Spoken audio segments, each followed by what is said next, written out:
You know, sometimes throughout these Gattsy on Goosebumps reviews, I've been a bit critical when I think Tim Jacobus, for all his iconic artwork, just doesn't hit the mark. And it wouldn't be right if I didn't extend that same judgment to the international versions of the Goosebumps covers. So here are some of the absolute worst international Goosebumps covers that I've found in my extensive travels on goosebumps.wiki. Starting off with Egg Monsters from Mars, this is just a wacky professor gets buried by sentient water balloons. Not to mention that that guy on the cover is actually the antagonist of the book, so I don't know why I'm meant to sympathise with him. And I don't think he's mentioned having a pipe at any stage. And he looks like, oh, here I go again. Like, he doesn't look like he's in peril or anything. It's just like, oh, bloody egg monsters. What am I gonna do? Shocking, shocking from the French there. A few of them are from the French in this one. They had a few good ones on the best list, but these ones are shocking. This is the Korean version of Night of the Living Dummy. It should just be called My Bratty Younger Brother If I Makes a Mess in the Kitchen. What is scary about that? Like, it just looks like a kid. It doesn't look like a dummy, first of all. It just looks like a kid making a mess. Like, I wouldn't go near that one if I saw that on the shelf. I'd swear it was like a book about babysitting gone wrong or something. This is a French version of The Haunted Mask, and who could forget the scene where Carly Beth screams at frickin' Lucifer in front of a spider web. The mask looks nothing like that in the book, and for good reason. Oh man. He looks as scared as she does. Another one from the French here. In How to Kill a Monster, the protagonist come across a swamp monster. What the artist has drawn here instead is a alligator that has a bit of a snarky smile and can presumably stand on two legs. You know, I was not sure if this should go on the best or worst.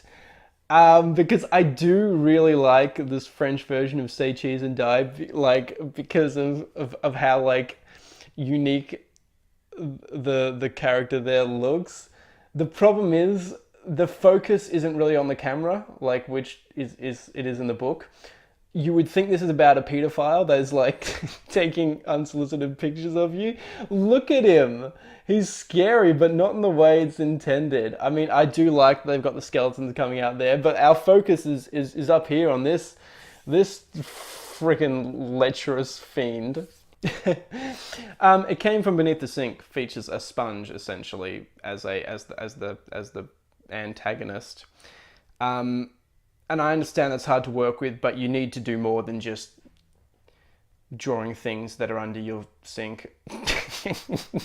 And it looks so cute. It looks adorable. Like, what would you think that's about? It came from beneath the sink, and then you're just listing all, like, your cleaning products. So I think I've actually done two versions of the French version of Say Cheese and Die. I presume that's what dangerous photos translates to. Again, same deal. Aging paedophile stalks child. In this case, he seems to have actually stolen the camera, and now he wants it back. Again, I do like it. It's not terrible artwork, but it's not. Man, that's what's meant to be the focus. Not. There we go. That's him. And then you steal his camera. Distressed. Skeletal. Like the bad guy in Last Crusade when he drinks from the Holy Grail. Welcome to Camp Nightmare, featuring two kids, featuring two rock stars from the 80s having a really fun time in the lake. What about that says Nightmare? It should be called Welcome to Camp Fun in the Sun. Why is he wearing a freaking headband in the water? And why is she wearing sunglasses? It's not a book about, like, learning to swim. And they're not even scared. Look. That kid's, like, he can't believe the fun he's having. Shocking. Shocking from the English on that one. Another French one from Legend the Lost Legend. Or as it's called in French, old man hides his medication again. And the title literally seems to translate to The Menace of the Forest, and there he is, Burt Reynolds there, running off with his silver chest filled with his Nazi memorabilia. Look how mischievous he is. Now, if you were a fan of the Goosebumps books, what would you say that one is? Did you guess My Best Friend's Invisible? Probably not, because instead of showing anything that's invisible, it's alien catfish creature, which I believe is a reference to the cliffhanger at the very end. Way to spoil it, but it's got nothing to do with the most of the book. And there's a haunted house in the background. That can't be. Is that seriously... Have I made a mistake? Is that seriously My Best Friend's Invisible? Yep, that's it. Korean version of My Best Friend's Invisible. Absolutely shocking. You know when I mentioned that quintessential Korean horror aesthetic? Sometimes it doesn't hit the mark.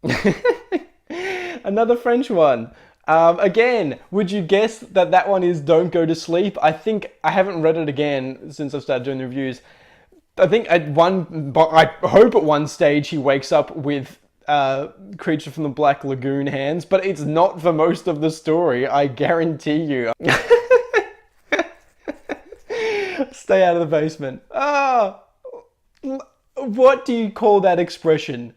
What is it with the British and not doing anything remotely scaring on the covers of their books? Are they just like, do they think it wouldn't sell? Like if they were too terrifying? Look at that face. It's bemused. It's like turned into a plant again. Terrible job. Another French one. Curse the Mummy's Tomb. And I did this one just because the skeleton has a decidedly smiley quality about his face. He, again, looks mischievous, like, oh, here I am, I'm out of my tomb.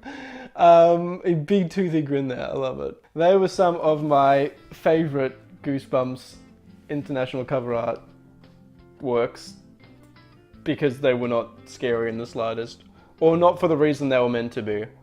It was a fun experience looking at these different covers for, you know, these books that I'm so familiar with and whose original artwork I'm so familiar with. It was really, really interesting to see how they were interpreted differently in different countries. I think it, you know, it adds to the fun to have, you know, different artists interpret it, and to make fun of it when they don't do a very good job. Thank you for watching. Please do support.